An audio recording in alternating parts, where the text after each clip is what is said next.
Bismillahirrahmanirrahim. Assalamualaikum warahmatullahi wabarakatuh.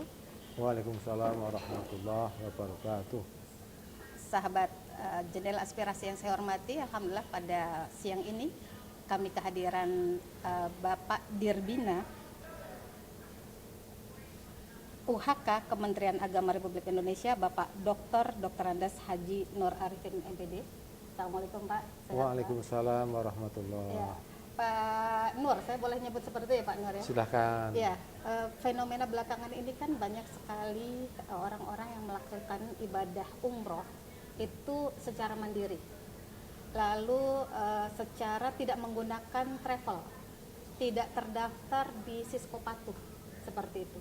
Nah, yang jadi kendala itu adalah teman-teman ini yang akan berangkat seperti ini kan tidak terdaftar Siskopatuh, berarti tidak resmi sebagai jemaah umroh Indonesia ya Pak. Ya. Itu sebagai Bapak dari Kementerian Agama itu mensikapinya seperti apa? Ya. Baik, terima kasih atas informasi dan pertanyaannya. Kami sampaikan bahwa umroh itu adalah ibadah. Umroh bukan piknik. Artinya kalau ibadah tentu ada syarat rukunnya. Yang perlu dicapai pertama adalah sah, bukan sekedar sampai tujuan. Kalau secara fisik sampai ke tempat yang dijadikan pertimbangan itu namanya piknik. Piknik ke Mekah, piknik. Nah, tapi kalau ibadah adalah sesuatu yang harus ada syarat rukunnya dan harus mengejar sah. Sah itu juga artinya apa? Tidak ada tetesan-tetesan najis, tidak ada hadas-hadas di dalamnya. Atau dalam bahasa hukumnya tidak ada pelanggaran-pelanggaran sana. Maka saya mengajak kepada masyarakat, ayo kita ibadah dengan kita kiaskan seperti ibadah sholat. Pastikan ada diawali dengan wudhu yang sah. Satu tetes najis saja di air yang untuk wudhu, yang membuat musta'mal, wudhunya nggak sah. Kalau wudhunya nggak sah, maka sholat dimanapun, walaupun di sholat pertama, nggak sah. Sia-sia. Kemudian setelah wudhu, kalaupun sudah wudhu berhasil, sholat pun juga demikian, tidak sembarangan membawa pakaian. Pakaiannya ketika ada pakaian najisnya, ada hatasnya, ya? Juga tidak sah. Nah, itu karena apa? Ibadah. Tapi kalau piknik yang penting berangkat menuju tempat tujuan, apakah itu ada hadas atau najis, nggak perlu, yang penting sudah sampai tujuan. Ukurannya sampai tujuan. Nah, karena ini umroh ada ibadah, ayo kita ikuti aturan-aturan. Saat ini aturan backpacker tidak ada. Yang ada aturan-aturan menyangkut umroh, mulai dari Undang-Undang 8 2019, kemudian tentang penyelenggaraan haji. Ya, ada penyelenggara, ada namanya PPU. Antara lain di pasal 122 Undang-Undang nomor 8 tahun 2019 dinyatakan seseorang atau kelompok orang yang menyelenggarakan umroh tanpa ada izin sebagai PPU diancam dengan denda maksimal 6 miliar atau penjara maksimal 6 tahun misalnya. Oke, artinya sebagai Kemenak, Bapak mengetahui ya ada praktek umroh backpacker seperti ini? Iya, bahasa istilah mengetahui atau tidak mengetahui itu tergantung laporan. Kita secara resmi ketika ada laporan, maka kita gunakan hak kewenangan kita. Hak kewenangan kita Kementerian Agama adalah yang berizin PPU, penyelenggara perjalanan ibadah umroh, dan PIHK, penyelenggara ibadah haji khusus, itu menjadi tanggung jawab Kemenak untuk melakukan bimbingan, pembinaan, perizinan, akreditasi dan sebagainya. Kemudian travel atau orang-orang yang melakukan umroh di luar yang berizin tadi, maka kita limpahkan kepada kepolisian, penegakan hukum. Karena aparat penegak hukum itulah yang tugasnya menegakkan regulasi undang-undang kita. Demikian. Tapi informasinya Pak, mohon maaf ini kalau salah. Dana untuk penindakan itu katanya belum ada, betul nggak Pak? Nah, itu arahnya di aparat penegak hukum, bukan wilayah kami, bukan di wilayah kami. Artinya dari Kemenak itu nanti menyerahkan kepada aparat hukum untuk menindak. Betul, ketika urusannya adalah di luar kewenangan Kemenak, tentu itu kita serahkan ke aparat. Maka kami terus melakukan koordinasi dengan aparat penegak hukum. Oke. Kalau terkait dengan regulasi Pak, kalau memang secara regulasi bahwa visa umroh ini diberikan kepada PPIU, kenapa yang umroh backpacker ini bisa mendapatkan visa Pak? Bahasanya kami sampai sekarang tidak tahu umroh yang backpacker ini pakai visa apa. Umroh Pak.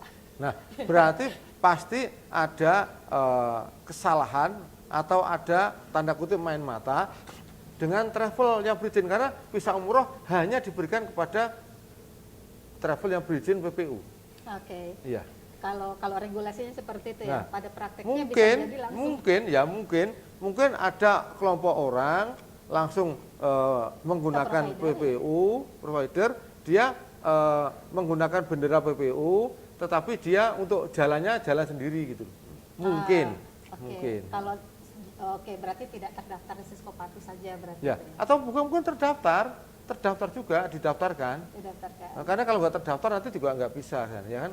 Oke. Hanya mereka misalnya izin sama travelnya mungkin ya, mungkin saya ingin mandiri, mungkin. Oh, oke. Kalau seperti itu kan berarti resmi sebenarnya Pak Ya, ya, terdaftar di Siskopatu. Tapi pada prakteknya banyak Pak yang sekarang langsung ke provider, dapatkan visa Iya. langsung berangkat. Mungkin itu karena satu sisi kebijakan Saudi, siapapun orang pakai visa apapun bisa ke sana, mungkin itu. Oke. Kalau kedepannya Pak terkait dengan nusuk, aplikasi nusuk yang Iya. sekarang orang bisa apply visa sendiri seperti itu, Iya. apakah Kementerian Agama itu akan mempunyai regulasi khusus untuk Ya, jadi kami sampaikan, Saudi sebagai negara berdaulat punya hak untuk melakukan promosi besar-besaran berkaitan dengan visi 2030, ingin 30 juta setahun orang datang Saudi dengan berbagai macam kemudahan seperti visa umroh asal 1 bulan menjadi 3 bulan, orang ziarah bisa ke sana, bisa umroh, itu hak Saudi. Tapi Indonesia sebagai negara berdaulat juga punya hak untuk mengatur rakyatnya. Semua rakyat yang bepergian ke luar negeri harus dalam kontrol negara.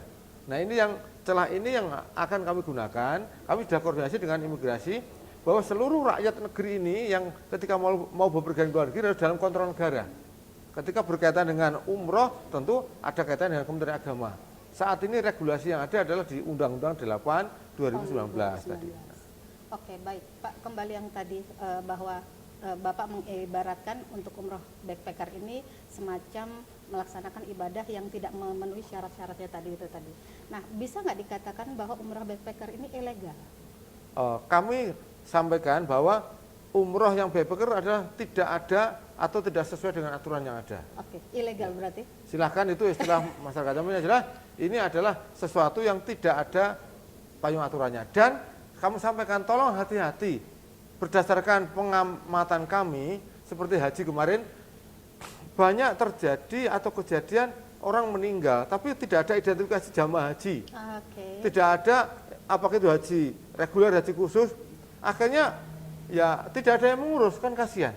Nah, sama kalau nanti ada orang umroh backpacker, tidak ada catatan di kedutaan kita, di konjen kita nggak ada kecatatan, ada apa-apa, nggak ada pengakuan kalau dikatakan rakyat Indonesia. Ya, bahaya Siapa yang berarti. menolong? Mau minta tolong siapa? Apa yakin pasti sehat terus? Oke. Apa yakin nggak ada masalah? Begitu Resikonya ada besar, masalah, risikonya besar. Jangan konyol, jangan bunuh diri gitu. Ya. Apalagi untuk ibadah ya Pak. Lah iya, apalagi untuk Terus ibadah. ngajak-ngajak orang. Nah, dengan cara di tidak medsos. benar, ya kasihan. Jangan sesatkan masyarakat, kasihan. Oke, kalau tentang cerita-cerita sendiri di medsos Pak, kan banyak sekali sekarang yang bikin konten umroh Iya. mandiri, umroh backpacker seperti itu. Apakah ada nanti dari Kemenak memberikan pembinaan kepada? Ya, tentu kami sekarang sedang mulai koordinasi terus dengan Polri, dengan imigrasi dan sebagainya. Kami ada 9 instansi yang terus kerjasama untuk layanan haji dan umroh, untuk hal yang sesuai aturan, sesuai yang tidak aturan, kami terus koordinasikan agar mereka semuanya bekerja sesuai dengan kewenangannya masing-masing. Oke. Lalu cara umroh yang benar sesuai regulasi seperti apa Pak? Lihat istilahnya dengan menggunakan kata-kata 5 pasti umroh. 5 pasti umroh. 5 pasti umroh, untuk memudahkan hafal kami gunakan dengan istilah kata-kata berijabah fi umroh. Pertama, pastikan menggunakan travel berizin PPU, penyelenggara perjalanan ibadah umroh. Untuk melihatnya, lihat di Play Store, di aplikasi Umroh Cerdas. Nanti ada daftar PPU. Ketika tidak ada di sana berarti tidak ada izin.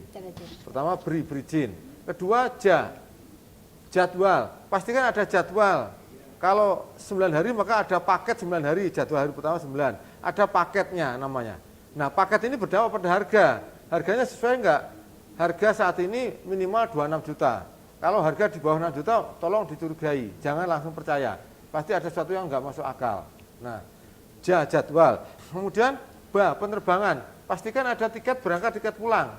Jangan percaya orang menawarkan umroh tapi tiketnya enggak jelas. Pastikan dulu ada tiket berangkat dan tiket pulang. PP. Harus dicek ya Pak? Harus dicek. ibadah itu memang menyangkut keyakinan, tapi menyangkut manajemennya jangan diyakini, tapi dicek, dilihat. Kemudian berijabah huruf terakhir H, hotel. Pastikan ada hotel, hotel terutama di Mekah, Madinah, dan di tempat transitnya. Pastikan ada hotel, jangan sampai tidak ada hotel. Nah terakhir V, berijabah V, visa. Pastikan ada visanya, jangan sampai tidak jelas visanya. Jadi sekali lagi masyarakat ingat dengan 5 pasti umroh. Terima kasih. Oke, saran untuk jamaah yang mau umrohnya sendiri Pak, terkait dengan pelaksanaan di sana. Artinya kan ini tadi syarat untuk memilih travel yang berizin itu tadi. Ya. Tapi kalau untuk jemaahnya sendiri ada Pak, mungkin secara persiapan mental, fisik dan segala macam. Oh ya, pastikan umroh ini ibadah, maka niatkan ibadah. Kalau niat ibadah maka output dari ibadah yang paling utama sebelum bicara mabrur adalah sah. Karena tidak mungkin sesuatu itu mabrur kalau tidak sah. Maka pastikan Anda berjuang untuk sah. Sah itu ada syarat rukunnya, dan selain itu pastikan sah itu tidak ada najis-najis atau hadas-hadas. Jangan sampai ada pelanggaran-pelanggaran. Seperti orang sholat, walaupun khusyuk sholatnya, tetapi ketika wudhunya nggak sah, pasti sholatnya nggak sah. Sudah wudhunya sah, pastikan pakaiannya juga tidak ada hadas, tidak ada najis. Pastikan menggunakan pakaian, sajadahnya, tempat sholatnya itu adalah tidak kena hadas. Kalau kena hadas, ya tidak sah. Maka pastikan orang yang mau ibadah umroh adalah memahami betul kondisinya, syarat rukunnya, sehingga minimal targetnya adalah sah. Setelah sah baru bicara mabrur.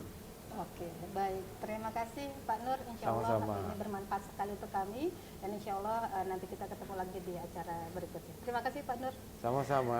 Baik, sahabat aspirasi, demikian jendela aspirasi, dan insya Allah kita akan ketemu lagi di gelombang dan waktu yang sama. Terima kasih. Assalamualaikum. Waalaikumsalam warahmatullahi wabarakatuh.